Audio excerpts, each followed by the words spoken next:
right, we've got another tariff fight brewing, this time between the U.S. and India. Earlier today, Trump took to Twitter to say that India's tariffs on U.S. goods are unacceptable. And as we wait and see how this materializes, there are real concerns here in the U.S. that this potential tariff war could really hurt our wallets. RT's Ashley Banks is joining us live from the newsroom with more to this story. Ashley? That's right, Manila. President Trump is urging the U.S. to stand up to India. He tweeted earlier today, quote, "India has long had a field day putting tariffs on American products no longer acceptable." Trump's response is the latest in the tit-for-tat between the two countries. Earlier this year, Trump removed key trade privileges for India, imposing a 25% import duty on steel and 10% tariffs on aluminum products. As a result of Trump's move in June, India retaliated, imposing tariffs on 28 U.S. products, including produce and Harley-Davidson motorcycles. Now, according to the U.S. Department of Agriculture, India is the largest buyer of almonds and the second largest buyer of apples. Trump called this move unacceptable, adding, quote, "I have determined that India has not assured the United States that India will provide equitable and reasonable access to its markets." Last month, Trump demanded India withdraw its tariffs. However, the country refused to do so. 2 weeks ago at a news conference in New Delhi, both U.S. Secretary of State Mike Pompeo and India's foreign minister downplayed the trade war and discussed working together to reach an agreement. Great friends are bound to have disagreements. The United States has been clear we seek greater market access and the removal of trade barriers in our economic relationship. And today I address these differences in the spirit of friendship.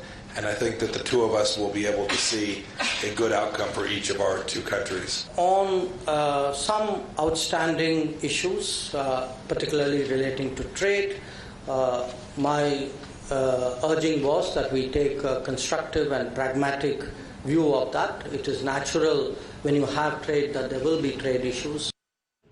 At this time, there aren't any signs that the U.S. and India will reach an agreement to prevent further tariffs. Meanwhile, according to reports, trade between the two countries is performing only at a quarter of its potential. As a result, many U.S. companies are taking a hit. Experts warn things could get worse. We begin this hour with another blow to global trade. India announced retaliatory trade tariffs against the U.S. on 28 products, including almonds, apples, and walnuts. The new duties, some as high as 70%, took effect on Sunday.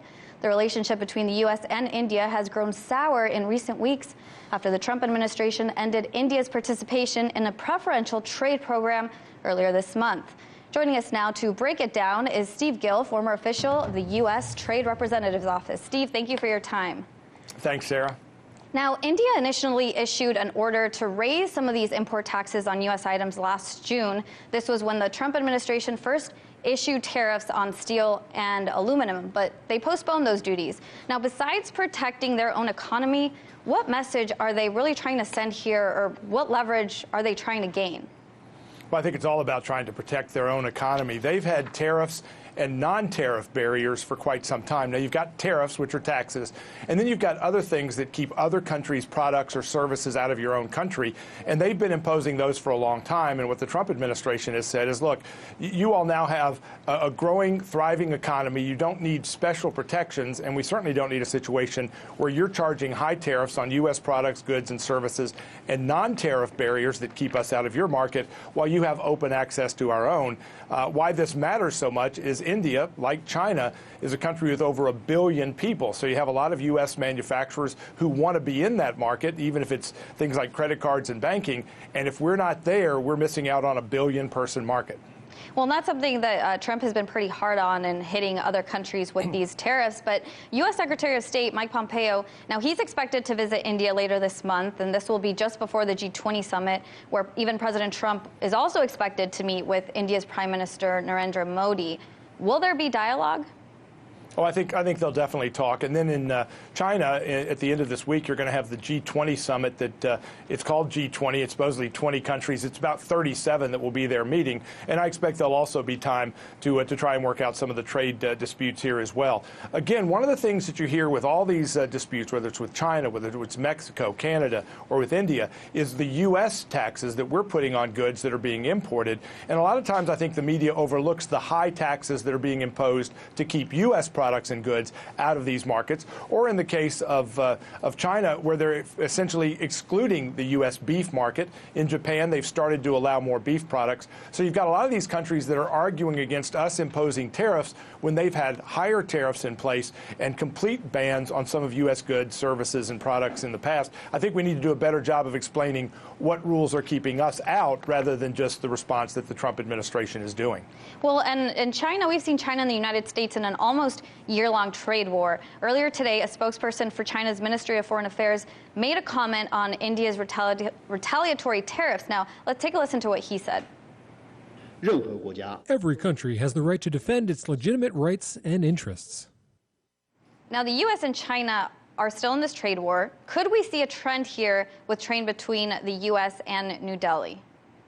You know, first of all, I think with China, you're starting to see the Chinese recognize that this fight with the United States is hurting their economy. You've got huge numbers of companies that are moving their capital to Vietnam, to Indonesia, to Malaysia, and other locations. And as that capital is flowing out, they're doing that so that they can continue to sell into the U.S. without facing the tariffs that the Trump administration is putting in place. So you're starting to see real slowdowns in the Chinese economy that will put pressure on them to try and reach a deal with the U.S. sooner rather than later. I still think that before the end of the year we get a deal with China. I think their slowing economy is going to put pressure on them. I think the same thing is going to be true with India.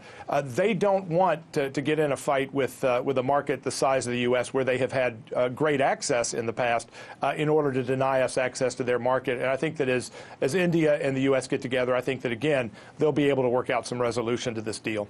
Well, there are some winners in these trade deals. Like you said, China is outsourcing a lot of moving their factories to Vietnam to try and avoid these tariffs. Now, this also comes as the U.S. has recently raised serious concern as Trump has threatened to impose sanctions if India purchases oil from Iran and if it follows through with its plan to buy Russian S-400 anti-aircraft missiles. Will the U.S. retaliate with sanctions? Yeah, I think you're seeing a lot of global games being played right now. I don't know if you ever played the game Risk when you were a kid, where you're moving all these pieces around the globe. That's what you have taking place now. You've had China in recent years expanding their footprint in Africa, in South America. You've got Russia that's constantly trying to play in other places as well. And it really is this kind of tit for tat. And countries are sometimes playing one against another. India say, well, we'll buy our aircraft from Russia if you won't cut us some trade deal over here. We'll buy some oil from the Iranians if you won't cut us some slack here. So it literally is like a balloon where if you squeeze one part, pieces pop out somewhere else. And I think keeping everything compressed is the challenge. It really is. It's really that tit for tat, like you said, with China and India now, and hopefully not more countries, but this is definitely not going away. Steve Gill, thank you for your time. A new trade war on its hands. Did you know? I kind of mentioned this in passing. This time it's with an ally, India.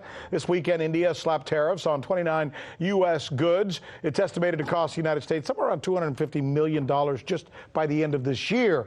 Why did India do something like this? Well, because President Trump had just slapped India with tariffs and on aluminum and on steel. For more on what this all means, we're joined now by NRS special correspondent and Rick Sanchez Show fill-in anchor, who I understand did a fabulous job, according to all reports, Michelle Greenstein. All right, so where do we start? The details of this thing? Sure. Yeah. So the tariffs that you just mentioned on those 29 goods imported from the U.S., that was actually first announced last year in 2018 in retaliation for the U.S. imposing tariffs on aluminum and steel. Now, in the spirit of negotiation, India postponed that a bunch of times, but they didn't get what they want, so now they're deciding to raise those tariffs. So it's a tit for tat at this point, right? That's right. And so that you could say that was the tat, and the tit that came before that was earlier this month, Trump announcing that the U.S. was going to be withdrawing India's preferential trade treatment status. That means it gets kicked off the list of the 120 countries whose products can enter the U.S. duty-free. So until now, about $5 billion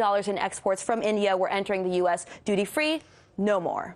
Is there any legitimacy to the concern that we're perhaps, and this is part of the discussion that Jim and John were just so eloquently having, that we're kind of isolating ourselves by especially going after a country which, as you know, I don't know if many of our viewers know this, could very well be one of the biggest economies in the world within the next 10 years. Absolutely. By 2030, it's going to surpass the U.S. and become the world's second largest economy. In the big picture, yes, there's definitely legitimacy to that concern that we're isolating ourselves. But when it comes to India, the ties between the U.S. and India really run deep. So many are saying that it's possible that this, so-called trade war could drive India towards China. But Anti-China fear-mongering has actually shaped policies in both countries, and these economic rifts that we're seeing now are separate from the military strategic objectives that are long-standing in these two countries. We have a strong military strategic alliance with India. So let me explain, okay? Many point to the recent plan for India to buy Russia's missile defense system, the S-400, as evidence of this trade war.